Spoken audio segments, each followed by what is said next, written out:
Your truck's never been cut off. When I say cut off, I mean a car just barely misses your front end just to daggone pass somebody else. It happened to me quite often. Y'all stay tuned.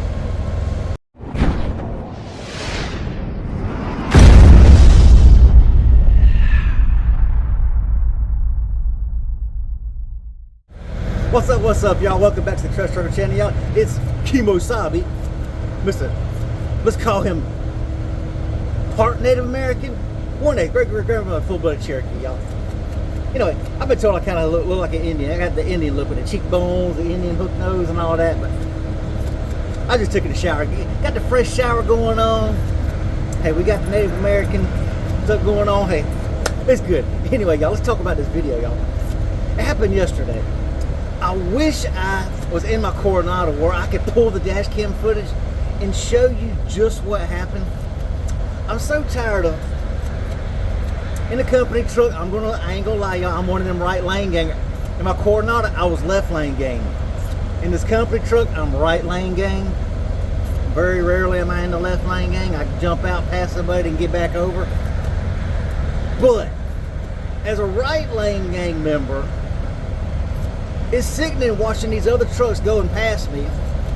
And I'm one of the ones who will even back off some. Like if there's somebody who's cruising only about 2 miles an hour, I'll back off the gas, actually hit the brakes, let the cruise drop, let them pass me, get over, and then I'll get back on the cruise.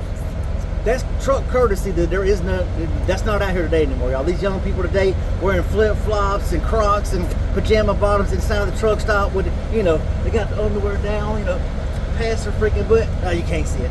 But underwear down past, but these people don't have truck courtesy like we do in the older days.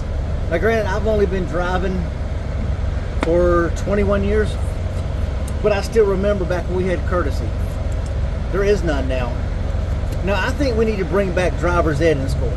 I think we really need to bring back driver's ed in school because I took driver's ed in high school back in '85. It was the last year they offered it, and I took it. I remember in freaking 6th and 7th grade, our middle school was directly behind the high school. We remember we're out there on freaking PE, we're outside, and we're always watching the driving course and all for driver's ed at the high school.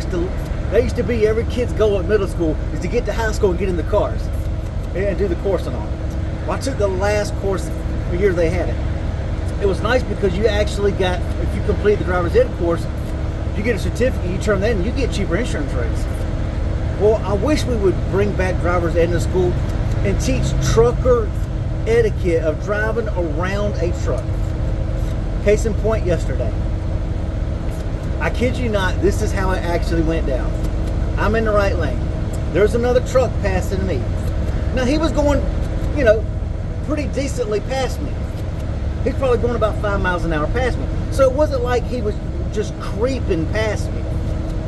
He was moving at least 5 miles an hour further faster than I was. He's in the left lane. He's got a blinker to move over. He has a right blinker to move back over in the right lane. Guess what happened? I kid you not, he was not even a trailer length past me. He was starting to move over and the car behind him whips around him to pass him. Not even a trailer length past me. Now everybody knows, I mean, we've all seen those, the trailers that have it, and even billboards, leave more room. We are, us truckers, you're supposed to be, you know, 6 and 7 seconds behind somebody when you're at highway speed. Because if somebody stops, you can't stop in time. So us drivers, we try to at least move over when we're at least, say, 1.5 to 2 tractor trailer lengths ahead of the truck that we're passing. We don't like to move over immediately because if something happens, he's not going to be able to, if we have to emergency brake, he's not going to be able to stop and he's coming right in our freaking rear end. So we try to leave at least 1.5 to 2 tractor trailer lengths and then we'll move over. But these cars are so impatient, a lot of them, if you're 2 car lengths past the vehicle, they want to get around you. And I kid you not, from where he was at, if you were to take my bumper, stick his vehicle touching my bumper and another one of his vehicles touching his bumper, he would be touching that truck's bumper. That's how close he was. The other truck, or shall I say, that's how little ahead of me that truck was. They had a blinker on to go ahead and move back over after passing me, and that pickup went around them. That's insane. Y'all four-wheelers need to learn proper etiquette around those trucks, because you're going to get yourself killed one day. That is why there are so many accidents on this freaking highway, and insurance statistics will tell you over freaking, like, I think it's like 80-something, 85 or 86% of the accidents between four-wheelers and cars are the car's fault. But yeah, you see all these billboards. Been involved with a wreck with a big truck? Guess what? I was involved with a wreck with a freaking car back in the early 2000s, well, mid 2000, like 2011. Like 2011, no, it had to been like 2012. Where I was waiting to turn right. I was in Philadelphia, waiting to turn right at a red light. Well, people were walking across the crosswalk. I could not turn because they also had the right of way. The only thing to the right of me was a bicycle lane and a bus stop right there for the, you know, the local charter buses, murder buses and all. When they finally cleared, I started to go, guess what? This freaking car went around me, passed me on the right, and I gutted them. I wasn't looking to the freaking right. I wasn't looking back behind me in the mirror. I was looking at that crosswalk to make sure nobody was fixed to come in there so I could turn right. And I freaking hit that car, gutted it from headlight to tail light because he gunned it. It was a Charger. It was like a Chrysler 300 or something back then. So, needless to say, they blamed and sued us. It was their fault. The driver had no license. The car was not registered. Didn't have a tag. It had no insurance on it. And then they turned around and sued us. Sued Roger's car and sued me. She went through 3 lawyers trying to get it, and then finally Roger's car just settled it. But you got all these billboards. They did it just to make it go away.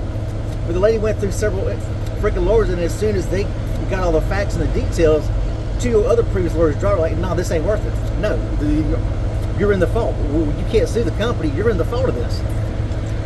So finally they settled that. But we need to teach people how to drive around trucks, because this is insane.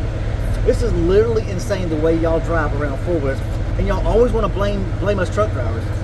But insurance statistics show over 80-something% of the wrecks are not the trucker's fault.